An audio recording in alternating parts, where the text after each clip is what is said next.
while it helps you, it also hurts you to come from darkness. Because why? It's easy for me to sit back and say, you know what? Poopy pants mentality. I want to sit back and let the world take care of me now. And that's what I'm talking about. Don't play sick too long. While my childhood was so messed up, I played sick way too long, and I almost lost tons of opportunities by playing sick. Because it feels good to play sick. My dad beat the fucking shit out of me, man. I couldn't read. I can't read. You know, when I was a junior in high school, I couldn't read. If you live that life, it feels good for people to, oh man, you know, that's just David, man. He's just not real smart, and he had a bad life, and you get a get out of jail free card. That's nice. It sucks doing what I had to do to get here today. That was not fucking fun. That darkness is not, there's nothing that dark to drive me to the places I had to go to become successful. On the flip side of that, if you come from a silver spoon family, you have to realize that. You have to realize, fuck, there's people out there like David Goggins who had nothing, fucking nothing. And I've had all this opportunity in front of me, and I'm a loser. I'm not shit. So what does that say about me? Like I always say, this message isn't for everybody. Some of you are so weak, just being in your very presence can make a man go impotent. Your fucking energy is so fucked, I can't even explain it. I put a video up of some fucking feet, 10-second video, and you all got so much to say about it. My balance is fucked up, this and that. Is this the message you really want to put out there, Goggins? Fuck yeah, it's the fucking message I want to put out there. That's what effort fucking looks like. Life ain't gonna always hand you some motherfucking nice cream pie. Stay hard. This is all about the quitting mind. So what's the quitting mind? So, let's say it's day one of a job interview. We all know what that fucking shit feels like. You have your clothes laid out, you got your fucking food ready to go in the morning, you've been preparing for weeks and weeks and weeks.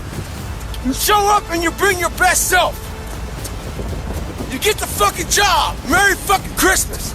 All right. After a couple months, you start showing up to work a little later. You don't look as good. Your clothes aren't fucking laid out. Your breakfast isn't ready. Your mind's getting softer. We do that shit with everything in life. When New Year's coming up, guess what? Don't have a fucking quitting mind. Repetition every day. Stay hard. So I had a Q&A this weekend. This one guy there was super frustrated. So he's like, I gained 20 pounds. I can't find my why. I can't find my purpose. I can't find motivation. Can't find a gym. He went on and on. So I said, hey, okay, relax. Just relax. Can you find your balls? Once you locate those, I need you to grab them. After you grab them, I need you to go find some shoes. If you got some shoes, you can go walk. You can go run. As far as the gym you can't find, do you have a floor where you live? Do some fucking push-ups. Do some sit-ups. We're waiting to find purpose. We're waiting to find why. We're waiting to find all this shit before we start. The thing about it is this. Start now. So when you find your fucking purpose, you find your why, you can get after it. Stay hard. So this young man, he's working with his counselor, trying to find his why. So he emails me. He wants my opinion. Well, here it is. Trying to find your why is another way of procrastinating, taking fucking action. So, the question does not end with why. It starts with why. Why the fuck don't you want to be in better shape? Why the fuck don't you want to be a better fucking student? Why don't you want to be more successful?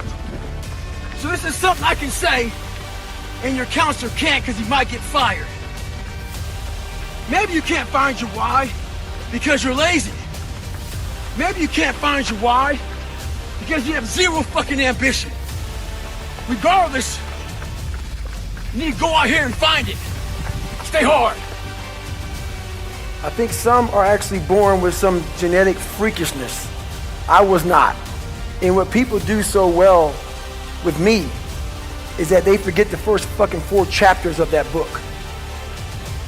And all they fucking do, you know, as you read, you start to forget shit. And then you start to hear about running on broken legs and fucking all this other shit. And these must be, oh my God, pull-up records and this and that. Fucker, don't forget the first 3-4 chapters when I couldn't read as a junior in high school, when I hid out, where I got called nigger, where I got beat so badly that I became afraid of every motherfucker that ever lived on the planet Earth. Everybody. I had to reinvent a human being. I sat at home for so many fucking nights by myself, broken, not just physically, mentally, spiritually, like that chart we have up here with the fucking charity and the fucking family and all that shit. I was looking at it yesterday like this. Fuck. I didn't have any of that shit. Mental toughness, strength, power, shit. I'm like, fuck, man, I was fucked up. But then I sat back and said to myself, I invented a motherfucker. I actually sat back when I was fat, nasty, out of shape, miserable, and created a human being in my mind that didn't even exist. And said, that's what I want to be. I want to be that guy. I want to be a guy that's capable of doing exactly what I'm doing today. And you have to, if you weren't born that guy, that mentally strong guy, he can be made. Woman, man, whatever the hell you are. It can be made. But in making that person, you have to be able to turn down book deals. You have to be who the fuck you are every day of your life and never care about anybody who gets in your way that said you're not doing something the proper way. A lot of us out here are pushing real hard, but we're afraid to go to that dark side. In your mind, when you push real hard, you have this door in your mind. And a lot of us don't want to open that door. Once you open that door, you're in a tunnel. It's a dark ass tunnel. And you can't see shit. But there's one thing about being in dark places. If you have the courage to stay in there long enough, your eyes will start to adjust to the darkness. Your body and mind will always adjust to more suffering, to more pain. If you want to push harder, know this. Your mind quits way before your body does. So you have to be willing to go way into that darkness and find more of yourself. Stay hard. When I was in Ranger school, my squad got spot checked. The Ranger instructor was looking for 3 items. One of my guys didn't have the items, so the whole squad got smoked. The RI was sitting there smoking us, and the more he smoked us, the more my squad looked around looking for someone to motivate him. The Ranger instructor shouted out, "I'm gonna bury you motherfuckers." So I saw that my squad needed some extra motivation. So I said, "Ain't no grave that can hold us down, motherfucker. Ain't no grave that can hold us down." Right now in life, your family's looking for that one guy right now. They're looking for that one guy who's strong, who's that pillar for the family in hard times. Make sure they look around and find you.